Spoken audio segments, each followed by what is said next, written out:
Bueno, pues muy buenas. Toca lo primero felicitar a la organización de este tercer congreso ITS iberoamericano. Felicitar porque bueno, estamos en unos tiempos complicados y sacar esto adelante es sin duda un logro digno de elogio y felicitación. Agradecer que hayan contado conmigo para estar también en este tercer congreso, en esta sesión sobre la gestión del tráfico urbano y, como no, bueno, pues desear que todos ustedes estén bien y hayan pasado esta pandemia de la mejor manera posible, siempre, bueno, pues con un recuerdo a los que faltan, son tiempos complicados, de mucho dolor, de mucho sufrimiento, pero en los que hemos de seguir mirando al futuro y peleando por seguir adelante. No nos queda otra. Pues cuando decíamos, vamos dentro de esta mesa, de esta sesión, saludo también al presidente y al resto de componentes de la misma. Vamos a hablar, o voy a hablar, dentro de lo que es la gestión en general del tránsito, de lo que sería cómo hacer de manera eficiente una estrategia en seguridad vial. Ese sería, o ese es el objetivo de esta mi pequeña aportación a este congreso. En principio, vamos a comenzar por los conceptos. Vamos a definir el terreno de juego. ¿De qué se trata? Pues se trata de gestionar, es decir, de ir vamos a la definición de las palabras, es decir, vamos marcando esos límites de la cancha y vamos a ir tratando de marcar y de definir conceptos. Vamos a gestionar la seguridad vial, vamos a gestionar un sistema, como es el sistema de transporte, el sistema de tráfico, que nos permite el desplazarnos de un sitio a otro, a personas, mercancías, es decir, es como el sistema sanguíneo, ¿no? de un organismo vivo, fundamental. Ese hay que gestionarlo, es decir, hay que administrarlo, hay que organizarlo y debe de funcionar bien, funcionar en equilibrio. Y eso hay que hacerlo de una forma ordenada, con una estrategia.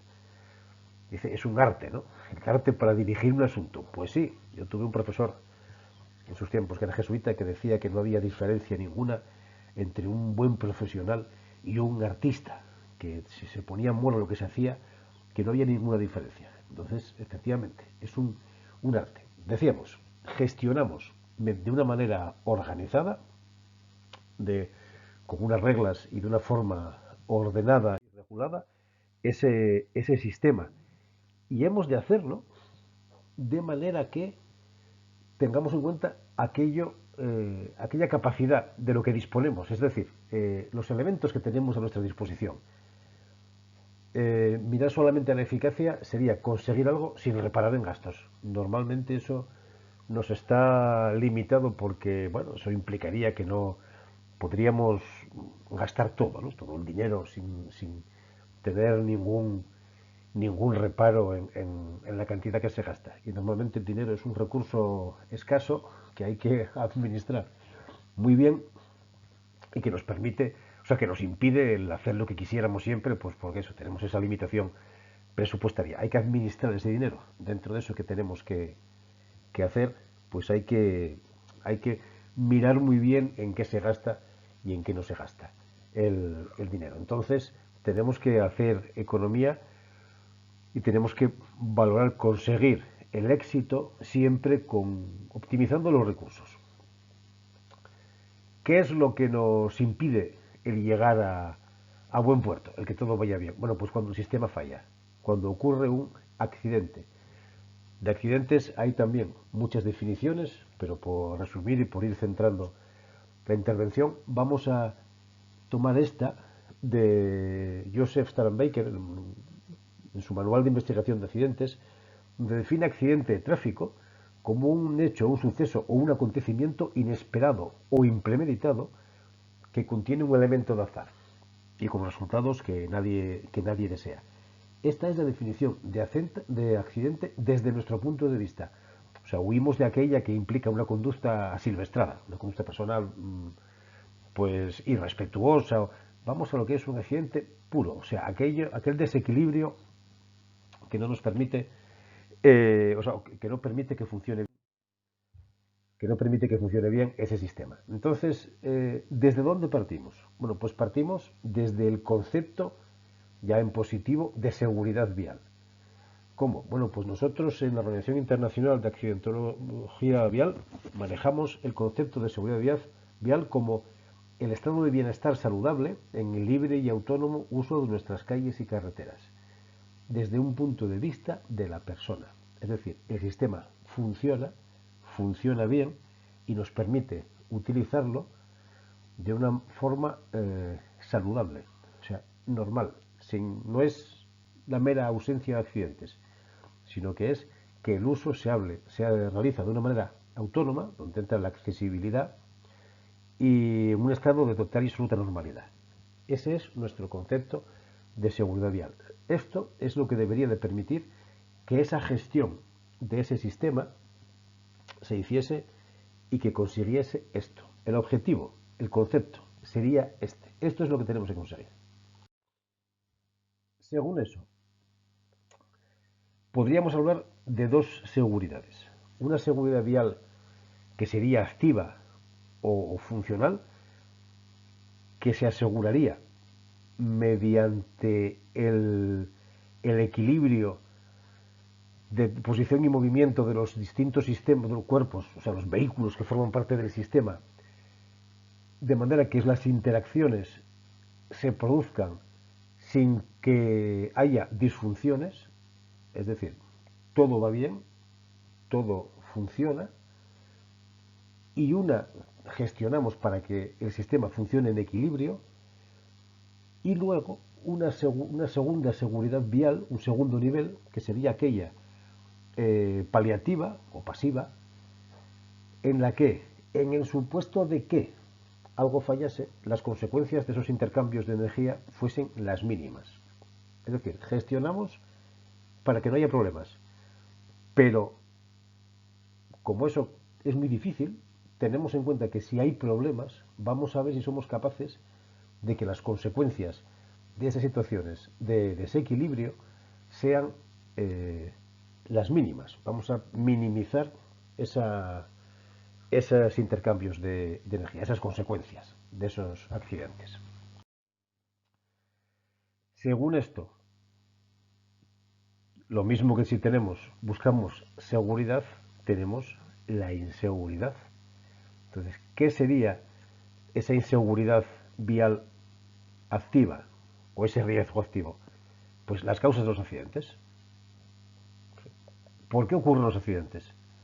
Esas serían los donde deberíamos de centrar nuestros esfuerzos, o sea, en esa incapacidad del sistema para que esas interacciones de estos elementos se realicen en una situación de equilibrio. Y luego, de la misma forma, en la inseguridad pasiva, pues serían las causas de esos daños y las causas de esas lesiones, o sea, daños, lesiones, por qué se producen y de qué manera después tendríamos que minimizar esas consecuencias. Puesto de una forma gráfica, Luis Manuel Xumín y Soler lo representó en estas pirámides que él llama de situaciones y fenómenos en el movimiento diario, donde la base son situaciones seguras, vamos avanzando hacia unas situaciones de riesgo y solamente digamos que una pequeñísima parte son esos fenómenos físicos anómalos y violentos, que estudiados, porque decíamos que era lo que en principio más nos interesaba, centrarnos ahí para saber qué ocurre y luego actuar sobre ello, tendrían un origen, podríamos diferenciarlo en dos, en un origen dinámico y estático. Entonces las dinámicas actúan sobre las unidades en movimiento y las estáticas sobre aquellas que están ancladas en el espacio. Eh, para centrarnos un poco también, ¿cómo? ¿Dónde sacamos el conocimiento? Pues de la investigación de accidentes. Ya en los años 29-30, en Estados Unidos, en Illinois, comenzó la investigación dentro del departamento de policía. Después se llegó a un departamento dentro de la universidad, Northwestern University, y en el 40 aparece la obra que nosotros utilizamos como referente y como modelo por Joseph Baker. Fue su autor, después de hacer una recopilación muy exhaustiva de investigaciones en accidentes de tráfico, y establece unas relaciones entre las interacciones de los tres elementos que conforman el sistema de tráfico, que es el hombre, el factor humano, el vehículo y la vía y el entorno. Entonces, en esa investigación, en esa metodología que él desarrolla, ese modelo teórico establece la participación de cada uno de ellos y cómo van continuamente interactuando, en qué fases van interactuando, y de esta forma nos permite tener un conocimiento para prevenir que esas situaciones se repitan en el futuro y poder actuar sobre ellas. En este cuadro vemos cómo van interactuando los tres elementos con las características iniciales y las modificaciones que pueden ser permanentes o temporales, y en las tres fases principales, lo que sería la preparación del viaje, la estrategia específica de conducción y la táctica evasiva ante una situación de riesgo. En cada uno de esos tres momentos van interactuando, y de cada uno de ellos depende el éxito al final y que haya un accidente o no. De cómo se prepare un viaje, de cómo se diseñe la ruta, de cómo se establezca el itinerario, depende de la estrategia de conducción, incluso en los tiempos, y de ahí depende, de esa estrategia de conducción, depende que una táctica evasiva sea exitosa o no ante una situación de riesgo puntual. Esto dicho de una forma rápida. ¿Qué quiere esto decir? Bueno, pues decíamos riesgo estático, aquello que está fijo en el espacio, que no se mueve. La carretera. Parece como si la carretera, la vía, la calle, el entorno, como si estuviese ahí, bueno, pues nada tiene que ver, ya está, tiene fijo, eso no se mueve. No, o sea, una inadecuada gestión de la infraestructura, teniendo en cuenta que no va a ser utilizado por personas, puede dar lugar a situaciones de riesgo y a situaciones como mínimo rocambolescas. Estos serían objetos, es lo que nosotros llamamos ovnis, objetos viales no identificados, que son determinados objetos que parece que no tienen sentido o que dificultan la tarea de la conducción. Por ejemplo, este cartel de publicidad tapando la visibilidad de un paso de peatones, es decir, hay varios ejemplos. Este sería un ejemplo de una gestión insólita, ¿no? O sea, se señaliza perfectamente una vía que muere en un muro, incluso se coloca aquí una señal apuntando hacia ese muro. En su día hicimos una especie de porra para ver quién acertaba el que ponía esa señal. Yo aposté por un 50, es decir, si contra el muro vamos a 50, pues quienes salgan del muro saldrán a 50. Pero no, era una señal de prohibida la parada. Es decir, se informa a los que salen del muro, a los vehículos que salgan del muro, que aquí no pueden parar. O sea, esto es el ejemplo de una gestión que no conduce a ningún sitio. Una gestión, de una falta de gestión, una gestión loca sería en este caso. El riesgo dinámico es aquel vinculado a los elementos, decíamos, en movimiento. ¿Cuál es el fundamental? El factor humano. El factor humano es que da movimiento a todo.